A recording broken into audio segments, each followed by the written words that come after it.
48 at KPEL Tuesday, November 29th, 2016. Yesterday's attack on the campus of Ohio State University really brought to light a lot of memories, I think, for a lot of people who, myself being one of them, who covered the Virginia Tech shooting when that happened and learning, things that didn't have in place. I'll tell you, one of the things that stands out to me is the fact that they got a text. That's how we found out that something was going on. Yeah. Because someone saw on Twitter the Buckeye alert, which said, run, hide, and fight. And that was just so rare.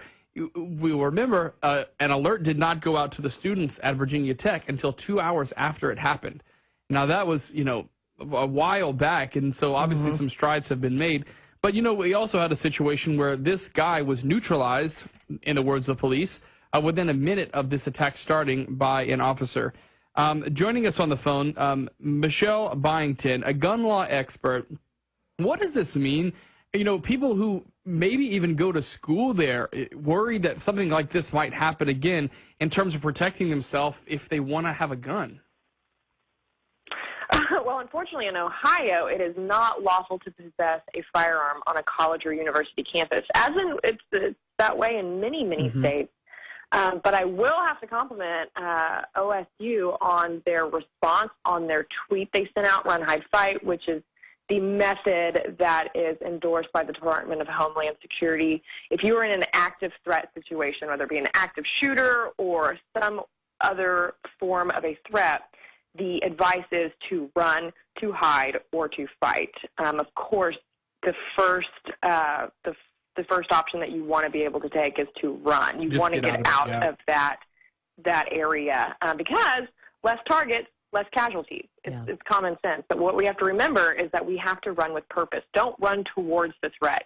Run the opposite direction. Try to keep your wits about you and make sure that you are running in the direction of safety as opposed into harm's way. Yeah. Now, unfortunately, yesterday, many of those people didn't have the luxury of running.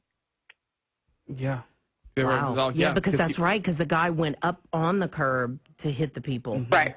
Oh, my God. Correct. Yeah, that's so, true. a lot of times it comes up, especially in this part of the country, pretty often about, having it being a gun-free zone. Maybe someone else could have protected. Maybe not just an officer. What if the officer wouldn't have been there? How many, more lives would have been lost? How many more injuries would have been there? From a legal standpoint, does this change anything? Do you think Ohio will maybe look at things differently about guns on campus? Well, I think it'll get the conversation started and the conversation heading in the right direction. So I'm a Texan. I live in Texas, and we just passed campus carry. It went into effect last year.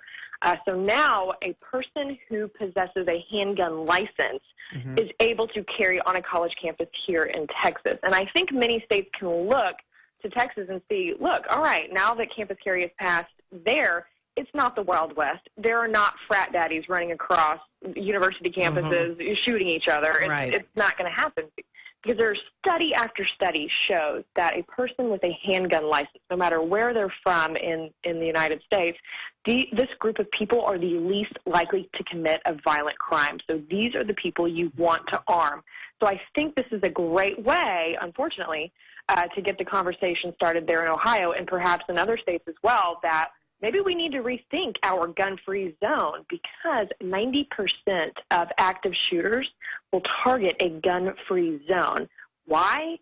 Because they're cowards and they want a high body count and they want the least resistance possible. So if you are able to arm your law-abiding citizens, perhaps it will act as a deterrent to these freak shows who want to come and hurt innocent civilians. Michele, yesterday, obviously the first alert that we got was an active shooter alert.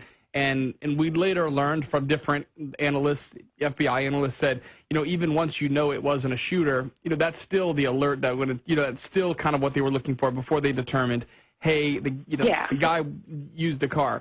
So, but I think it's kind of crazy in the society where we live. Once active shooter goes out there, I mean, you didn't have to look very far on social media for people to say, well, this is why we need to ban guns. Well, this is why we need to do this. And now we see that all this damage and all this terror and everything was done with a car that you or me could drive and a butcher knife, which we all have in our kitchen. Is there any end in sight to those who think that really no guns is the answer?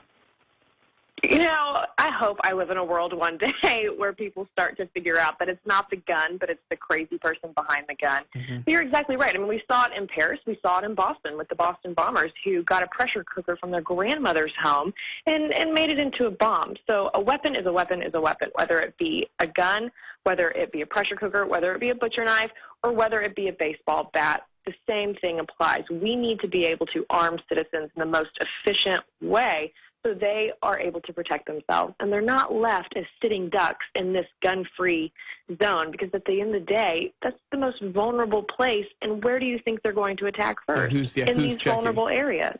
All right. Michele Byington, we appreciate your insight for sure. Hope this, continues the conversation, maybe starts it for real, finally. Absolutely. We'll continue to follow it. Thanks so much for your time. We appreciate it. Yeah.